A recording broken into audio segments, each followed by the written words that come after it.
नमस्कार, स्वागत है आपको एएनबी न्यूज एक्सप्रेस में और मैं हूं आपके साथ मुस्कान। रुक करेंगे देश दुनिया के तमाम बड़ी खबरों का फटाफट अंदाज में।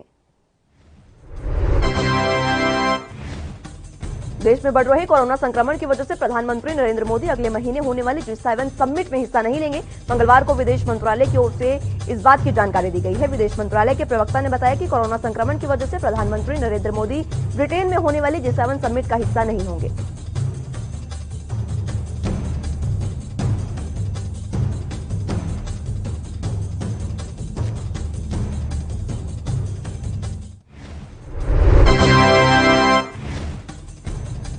देश की राजधानी दिल्ली में वैक्सीन की किल्लत लगातार बढ़ती जा रही है। दिल्ली के उप मुख्यमंत्री मनीष सिसोदिया ने बुधवार को प्रेस कॉन्फ्रेंस कर जानकारी दी कि दिल्ली में कोवैक्सीन की सप्लाई बंद हो गई है।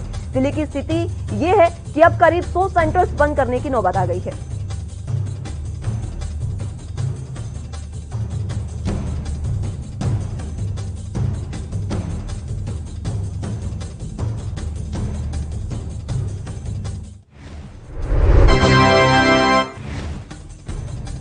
कांग्रेस के पूर्व अध्यक्ष राहुल गांधी और पार्टी महासचिव प्रियंका गांधी वाड्रा ने देश में कोरोना वायरस संक्रमण और टीकाकरण की स्थिति पर आज फिर से केंद्र सरकार पर निशाना साधा। उनका कहना है कि घर घर टीका पहुंचाए बिना इस महामारी से लड़ना असंभव है। राहुल गांधी ने एक खबर का हवाला देते हुए आरोप लगाया कि सकारात्मक सोच की झूठी तसल्ली देना देशवासियों के साथ होता है।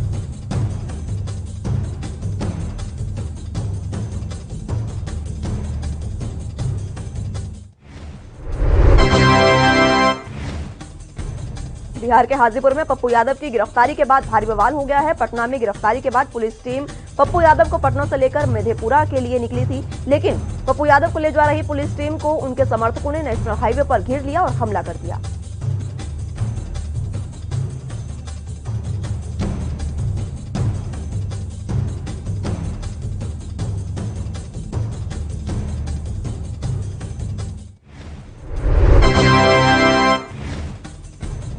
छत्तीसगढ़ में भारतीय कम्युनिस्ट पार्टी के एक नेता से मिले पत्र में पता लगा है कि यहां लगभग 7 से 8 माओवादी कैडर कोविड-19 से मर चुके हैं और लगभग 15 से 20 अन्य गंभीर रूप से घायल हो चुके हैं। बताया जा रहा है कि कुछ नक्सलियों ने कोरोना के डर से कैडर को छोड़ दिया है।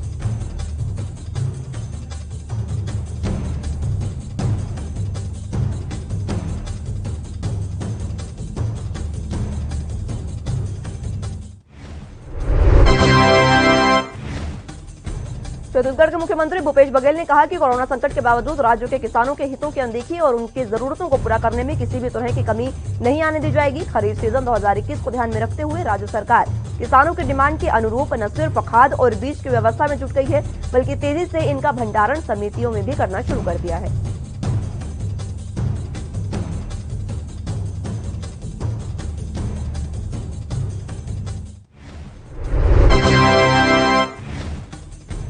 इजराइल और फिलिस्तीनियों के बीच जारी जंग में इजराइल ने मंगलवार को गाजा पर हवाई हमले कर 2 बहुमंजिला इमारत को निशाना बनाया है। उसका मानना था कि वहां उग्रवादी छिपे थे। वहीं हमास और अन्य सशस्त्र समूहों ने दक्षिणी इजराइल पर सैकड़ों रॉकेट दागे हैं।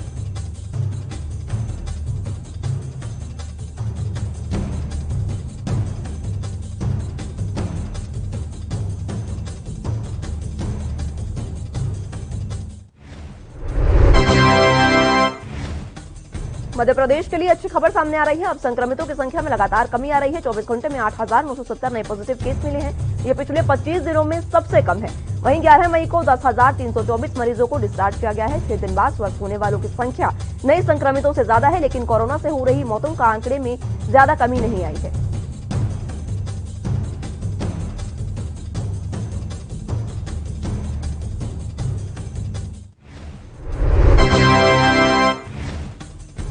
उत्तराखंड में धीरे धीरे नए मरीजों की संख्या घट रही है। लगातार तीसरे दिन नए मरीजों की संख्या कम हो रही है और कम होकर 11,227 पर पहुंच रही है। बुधवार की पॉजिटिविटी दर 17.38% रही, जो इस एक दिन पहले 24.78% थी। यानी बुधवार को 7.4 मरीज कम मिले हैं। प्रदेश के लिए दूसरी राहत की बात यह है कि लगातार दूसरे दिन नए मरीजों की तुलना में स्वस्थ होने वालों की संख्या ज्यादा रही है।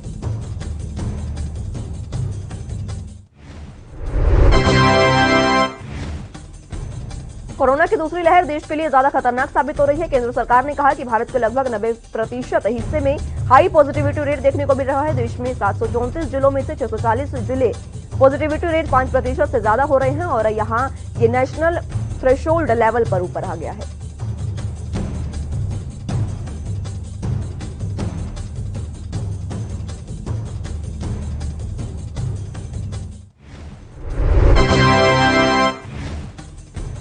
कोरोना संक्रमित होम आइसोलेट मरीजों की सुविधा के लिए सरकार द्वारा कई तरह के प्रावधान किए जा रहे हैं, चाहे 1075 टोल फ्री नंबर पर काउंसलिंग की सुविधा हो या फिर होम आइसोलेशन की मरीजों के लिए दवाइयों की किट मुहैया करवाना हो। बता दें कि मरीजों को जो दवाओं की किट मुहैया कराई जा रही है उसमें 15 दवाइयां, जिनमें से 3 आयुर्वेदिक हैं।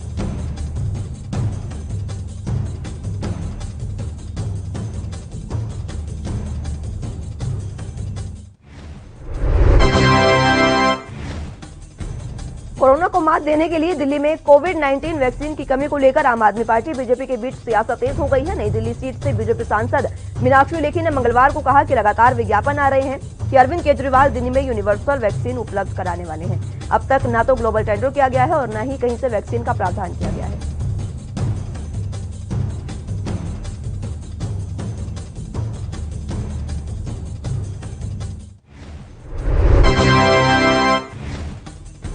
हरियाणा के गृह मंत्री अनिल विज ने ग्रामीण इलाकों में सैनिटाइजेशन की गति को लेकर आदेश दिए हैं। साथ ही ग्रामीण इलाके में कोरोना से मरने वाले लोगों के आंकड़ों पर अनिल विज ने कहा है कि सोशल मीडिया और अन्य सूत्रों से जो ग्रामीण अंचल में कोरोना से मारे गए लोगों की 28 लोगों की जानकारी मिली थी, वो पूरी तरह से गलत है।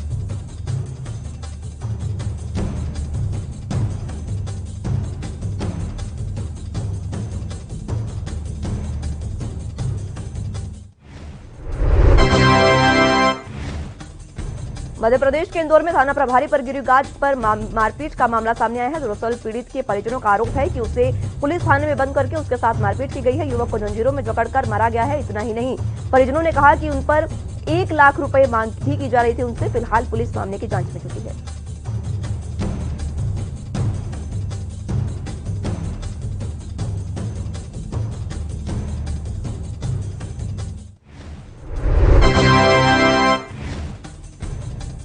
अलीगढ़ मुस्लिम यूनिवर्सिटी में कोरोना कहर बरपा रहा है। वहां पिछले 22 दिनों में स्टाफ के 40 लोगों की कोरोना से मौत हो गई है, जिनमें 18 मौजूद प्रोफेसर भी शामिल हैं। और अभी भी कई प्रोफेसर और स्टाफ में ऐसे लोग हैं जो कोरोना संक्रमित हैं और कोई घर पर तो कोई अस्पताल में इलाज करवा रहा है।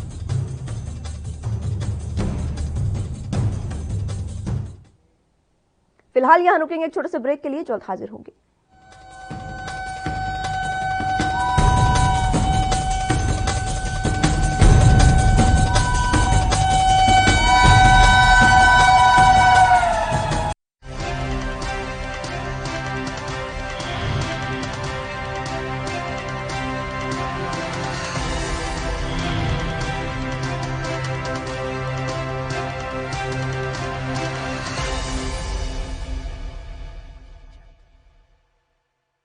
कोविड वैक्सीन बिल्कुल सुरक्षित है ਅਤੇ ਤੁਹਾਡੀ ਜਾਨ ਬਚਾ ਸਕਦੀ ਹੈ। टीका लगाओ, परिवार बचाओ। पंजाब सरकार ਵੱਲੋਂ जनहित ਵਿੱਚ जारी।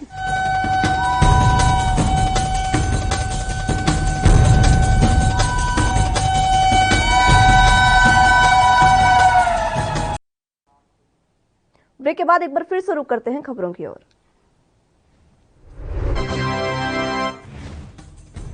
कोरोना के बढ़ते मामलों को कंट्रोल में करने के लिए असम में शुक्रवार से लॉकडाउन को और सख्त कर दिया गया है। इस संबंध में राज्य सरकार की ओर से सूचना जारी कर दी गई है।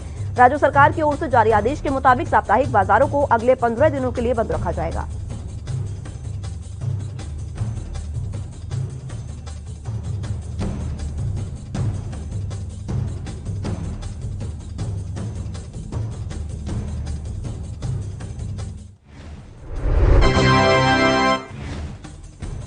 मध्य प्रदेश में 15 मई तक कोरोना कर्फ्यू लगाया गया है। वहीं वीकेंड कर्फ्यू होने की वजह से कर्फ्यू 17 मई की सुबह 7 बजे तक रहेगा। राज्य में कोरोना वायरस के मामलों में तेजी से इजाफा हो रहा है। हालांकि कुछ जगहों पर मामलों में गिरावट देखने को मिली है।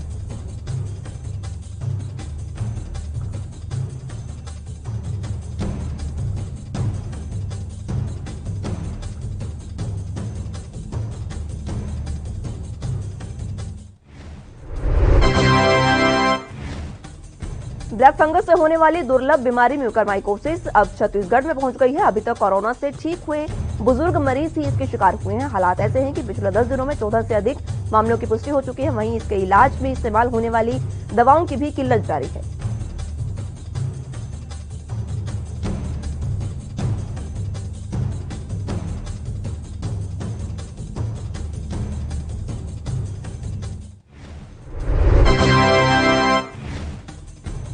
हरियाणा सरकार ने प्रदेश में मुख्यमंत्री अंत्योदय परिवार उत्थान योजना का सुचारू क्रियान्वयन सुनिश्चित करने के लिए राज्य स्तरीय और जिला स्तरीय टास्क फोर्स का गठन किया है।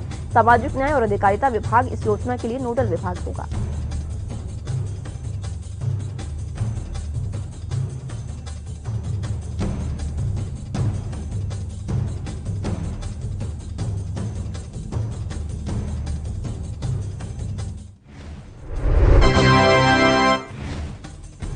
भारत इस वक्त कोरोना वायरस की दूसरी लहर का सामना कर रहा है। वहीं भारत बायोटेक की वैक्सीन का 2 से 18 साल से बच्चों के ऊपर का ट्रायल करने के लिए सिफारिश की गई है, जिसको मंजूरी अब मिल गई है। भारत बायोटेक की कोवैक्सीन के फेज 2, फेज 3 के क्लिनिकल ट्रायल को मंजूरी देनी चाहिए, जो कि 2 से 18 साल तक के बच्चों को लगाया जाएगा।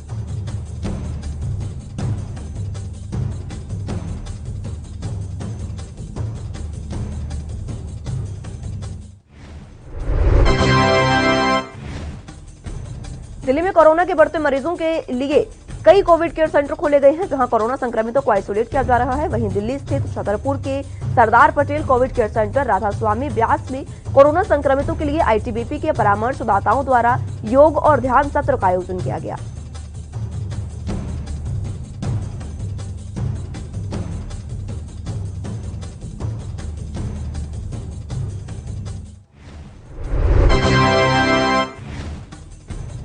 यूपी के गाजियाबाद की केमिकल फैक्ट्री में आग लग गई है। बताया जा रहा है कि ये कंपनी कविनगर थाना क्षेत्र के बुलंदशहर इंडस्ट्रियल एरिया में है। मौके पर दमकल विभाग की कई गाड़ियां पहुंच गई हैं और आग पर काबू पाने की कोशिश की जा रही है। फैक्ट्री में केमिकल के ड्रम रखे गए थे, जो धमाके के साथ फट रहे हैं और दमकल विभाग ने पाया आग पर काबू।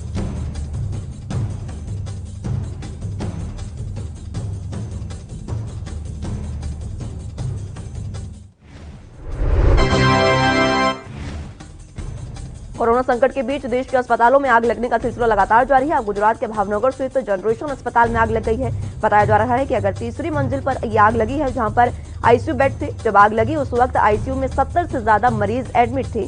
सभी को सुरक्षित बाहर निकाल लिया गया है।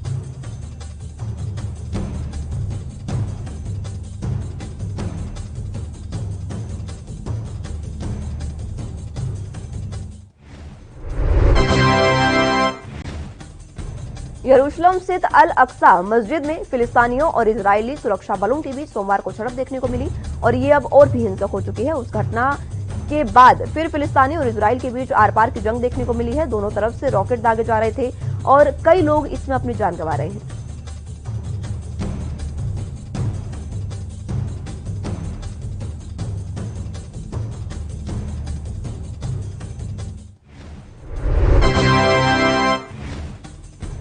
कोरोना की इस महामारी में जहां डॉक्टरों को भगवान का दर्जा दिया गया है, वहीं सिरसा के अस्पताल में डॉक्टर की लापरवाही का एक ऐसा मामला सामने आया जिसमें एक मरीज की जिंदगी चली गई है। दरअसल सिरसा के संजीवनी अस्पताल के गेट पर करीब आधे घंटे तक ऑक्सीजन के लिए तड़पते हुए गांव सुचान की महिला ने व्हीलचेयर पर ही दम तोड़ दिया।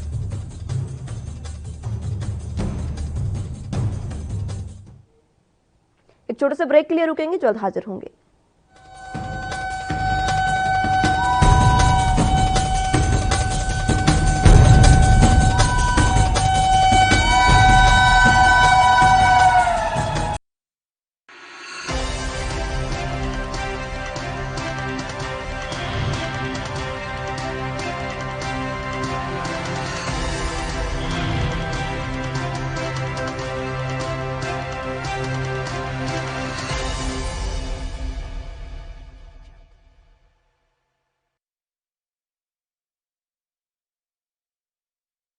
गुरु तेग बहादुर सिमरिए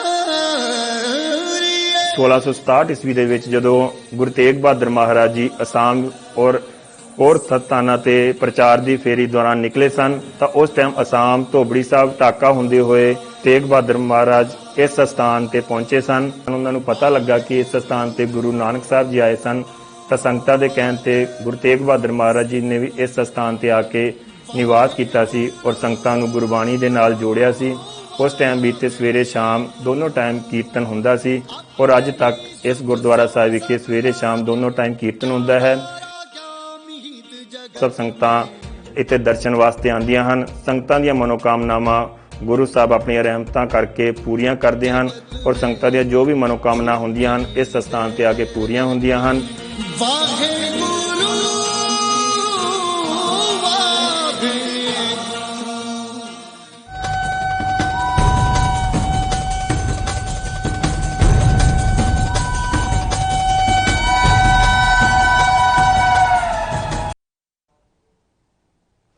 बाद एक बार फिर से तमाम खबरों का रुख करेंगे फटाफट अंदाज में।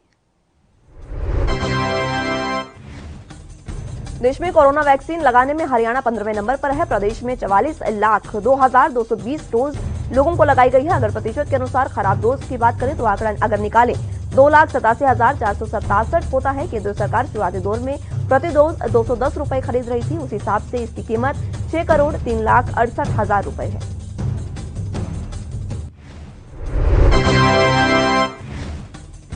भारतीय रेलवे द्वारा कोरोना काल में मरीजों को बचाने के लिए जीवन रक्षक के रूप में लिक्विड ऑक्सीजन की सप्लाई सुनिश्चित की जा रही है। पश्चिम मध्य रेलवे के जबलपुर मंडल द्वारा 9वीं ऑक्सीजन एक्सप्रेस की कटनी होते हुए सागर की मकरोनिया स्टेशन पर पहुंचाया गया है।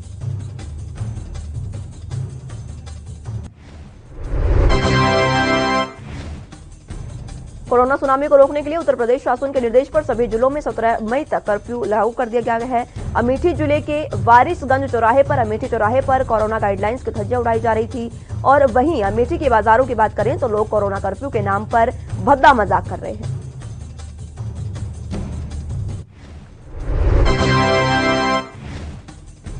देश में कोरोना महामारी की दूसरी लहर ने कहर बरसा रखा है। संक्रमित मरीजों के मामलों में लगातार बढ़ोतरी हो रही है, जिसके चलते कई राज्यों के अस्पतालों में ऑक्सीजन की कमी देखने को मिल रही है।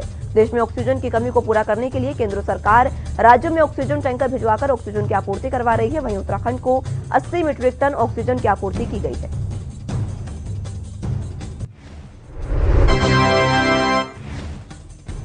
यूपी के इलाहाबाद हाईकोर्ट ने प्रदेश के ग्रामीण इलाकों में कोरोना संक्रमण से बढ़ते प्रसार और रोकथाम के लिए उचित इंतजाम न होने पर चिंता जताई है। हाईकोर्ट ने कोरोना की रोकथाम के लिए योगी सरकार को सभी जिलों में 3 सदस्यीय कमेटी गठित करने का आदेश दिया है।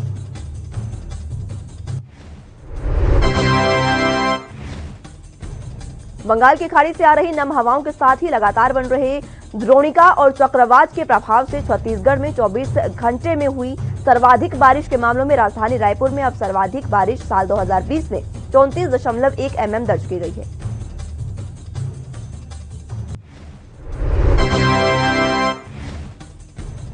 मध्य प्रदेश के सभी यूजी और पीजी में परीक्षा फॉर्म नहीं भर पाने वाले छात्रों के लिए अच्छी खबर है। ऐसे सभी छात्र अब परीक्षा में बैठ पाएंगे। इसके लिए उन्हें लेट फीस भी नहीं देनी होगी। उच्च शिक्षा मंत्री मोहन यादव ने इस संबंध में बुधवार को बयान जारी किया है।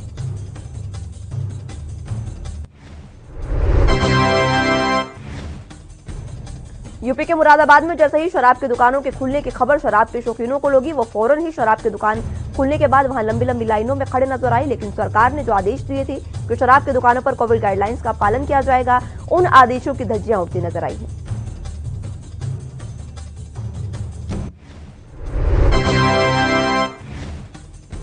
विधायक और संसदीय सचिव विकास उपाध्यक्ष ने मुख्यमंत्री भूपेश बघेल के साथ हुई बैठक में वैक्सीन और कोविड-19 के संबंध में कई महत्वपूर्ण सुझाव रखे हैं। मुख्यमंत्री की अध्यक्षता में मंत्रियों और विधायकों के साथ इस बैठक में विकास उपाध्याय ने मुख्यमंत्री और प्रशासन को छत्तीसगढ़ में फैले कोविड के प्रभावी नियंत्रण में सफल होने के लिए धन्यवाद दिया।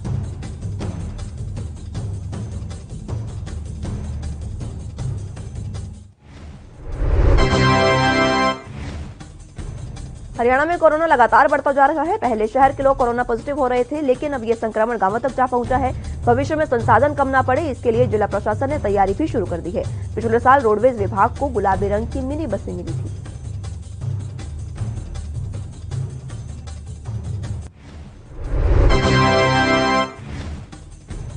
तेल कंपनियों ने डीजल और पेट्रोल के दाम में भारी बढ़त का सिलसिला बुधवार को भी जारी रखा। बुधवार को दिल्ली में पेट्रोल और डीजल के दाम में 25-25 पैसे प्रति लीटर की बढ़त दर्ज की गई है। इस बढ़त के साथ ही भोपाल में सामान्य पेट्रोल 100 रुपए के पार हो गया है। गौरतलब हो कि भोपाल में प्रीमियम पेट्रोल काफी पहले से ही 100 रुपए से ऊपर चल रहा है।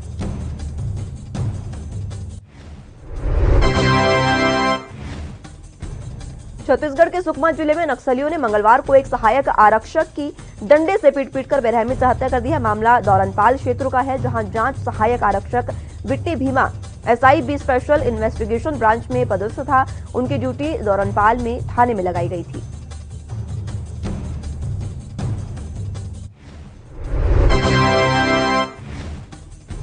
कोरोना महामारी में ऑक्सीजन को लेकर हाहाकार मचा हुआ है। सरकार से लेकर निजी अस्पतालों में ऑक्सीजन की किल्लत चल रही है, लेकिन अब कुछ दिनों से जिला मुख्यालय के नागरिक अस्पताल में ऑक्सीजन की किल्लत खत्म होने जा रही है। जिला नागरिक अस्पताल में ऑक्सीजन प्लांट लगाने का काम शुरू हो गया है। ये प्लांट नागरिक अस्पताल के ब्लड बैंक के पीछे लगाया जा रहा है।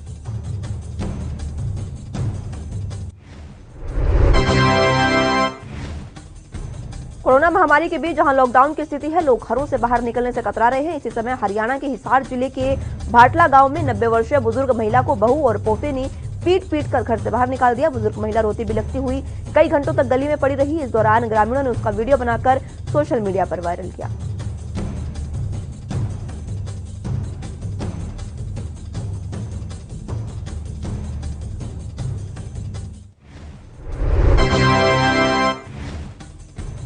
शहरों के साथ साथ अब गांव भी कोरोना की चपेट में आने लगे हैं। पलवल के गांव मित्रोला और औरंगाबाद की ओर दिघोट में पिछले 2 सप्ताह के अंदर लगभग 60 मौतें कोरोना की वजह से हो चुकी हैं, जिससे गांवों में हाहाकार मचा हुआ है और सैकड़ों लोग कोरोना और बुखार की चपेट में हैं। बढ़ते मौत के आंकड़ों के चलते प्रशासन ने इन गांवों में कंटेनमेंट जोन घोषित कर दिया है।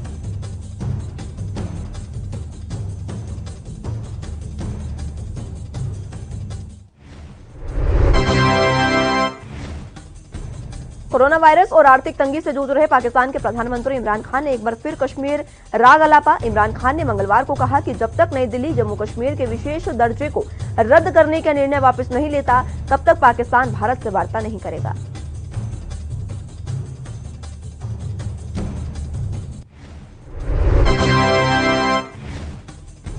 अमेरिका कोविड-19 वैश्विक महामारी की अप्रत्याशित दूसरी लहर के दौरान लगातार पैदा हो रही जरूरतों को लेकर भारत के साथ मिलकर काम कर रहा है। अमेरिकी विदेश मंत्रालय के प्रवक्ता नेड प्राइस ने मंगलवार को प्रेस कॉन्फ्रेंस पर कहा कि अमेरिकी सरकार ने अब तक $10 करोड़ मूल्य की सहायता सामग्री दे दी है।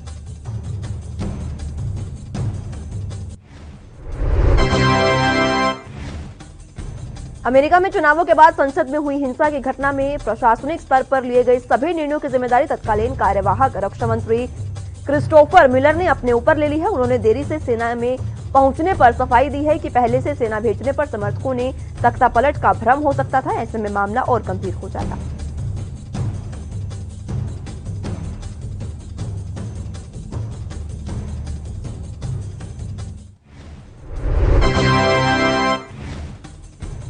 नेपाल में प्रधानमंत्री केपी शर्मा ओली की सरकार के विश्वास मत हासिल नहीं कर पाने के बाद अगली सरकार के गठन की कोशिशें शुरू हो गई है। नेपाल की मुख्य विपक्षी पार्टी नेपाली कांग्रेस नेपाल और अगली सरकार बनाने का दावा पेश कर रही है।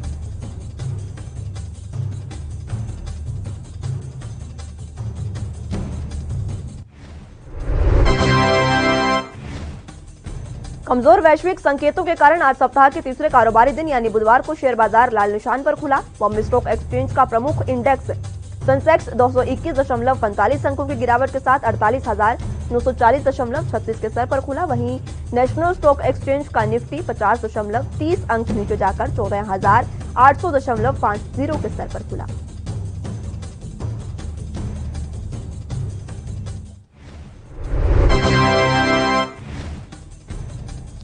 उत्तराखंड में भारी से बहुत भारी बारिश की चेतावनी जारी कर दी गई है। मौसम विभाग ने उत्तरकाशी, चमोली, रुद्रप्रयाग, पिथौरागढ़, पौड़ी, गढ़वाल, बागेश्वर और नैनीताल में मूसलाधार बारिश की चेतावनी जारी की है। इन जिलों में मौसम विभाग ने आज और कल के लिए ऑरेंज अलर्ट जारी किया है।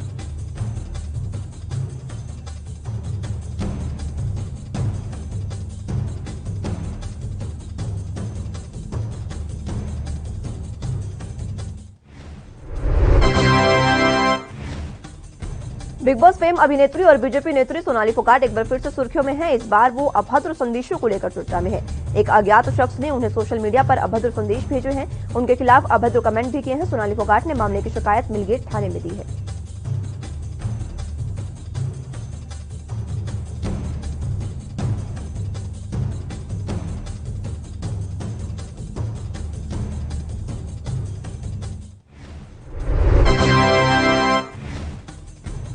देश की राजधानी दिल्ली में कोरोना के बढ़ते प्रकोप की वजह से लॉकडाउन चल रहा है। दिल्ली के मुख्यमंत्री अरविंद केजरीवाल ने ऐलान किया था कि राजधानी में अब 17 मई तक लॉकडाउन लागू रहेगा। इस बार सख्ती बढ़ाई गई है और दिल्ली मेट्रो को भी बंद कर दिया गया है।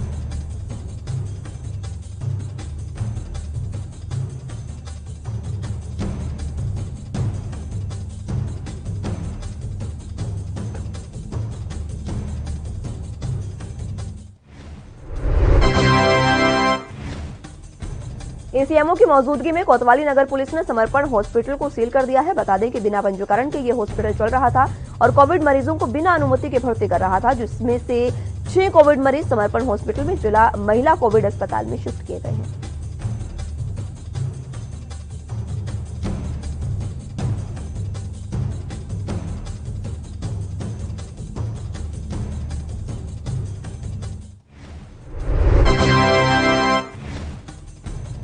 यूपी के अयोध्या से बुजुर्ग किसान की हत्या का मामला सामने आया है। मुख्य आरोपी धोखाई को भी पुलिस ने गिरफ्तार कर लिया है। हत्या के प्रयोग की गई कुल्हाड़ी भी बरामद कर ली गई है। बता दें कि मवई पुलिस ने धर्मगंज तिराहे के पास से आरोपी को गिरफ्तार किया है।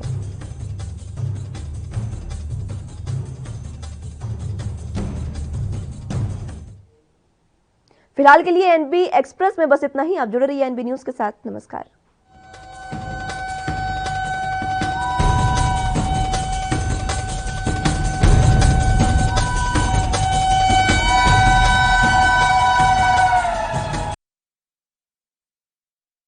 कम ब्रेक और ज्यादा खबरों के साथ देखिए ANB news in channel number पर।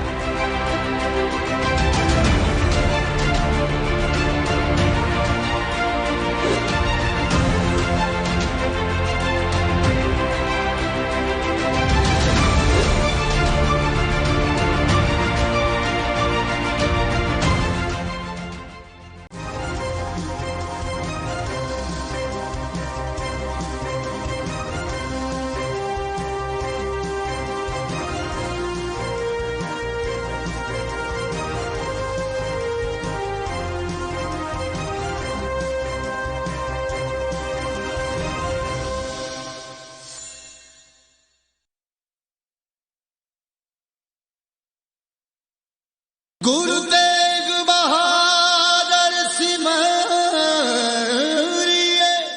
इस पावन पवित्र स्थान तो धन गुरु तेग बहादुर साहब महाराज ने अपनी गिरफ्तारी दी। इस स्थान तो सच्चे पातशाह नूं पालकी च बिठा के गुरुद्वारा सीसगंज दिल्ली लिजाया गया, जिथे सच्चे पातशाह ने तिलक अते जंजू वास्ते अपनी कुर्बानी दी। ये पावन पवित्र स्थान आगरे की धरती ते है। बहुत सुंदर स्थान बनया सच्चे पातशाह की याद विच। ये सच्चे पातशाह ने इस स्थान ते लैके इस जगह नूं भाग लए, पवित्र किया। सारियां संगतां जदों भी आगरे आओ आके गुरु महाराज के पावन स्थानां दे दर्शन करो। भोरा साहब, गुरुद्वारा मंजी साहब, उपर दरबार साहब, वो खूह जिसका जल सच्चे पातशाह ने मिठा किया सी, आके दर्शन करके गुरु महाराज दीयां खुशियां प्राप्त करो जी। वाहेगुरु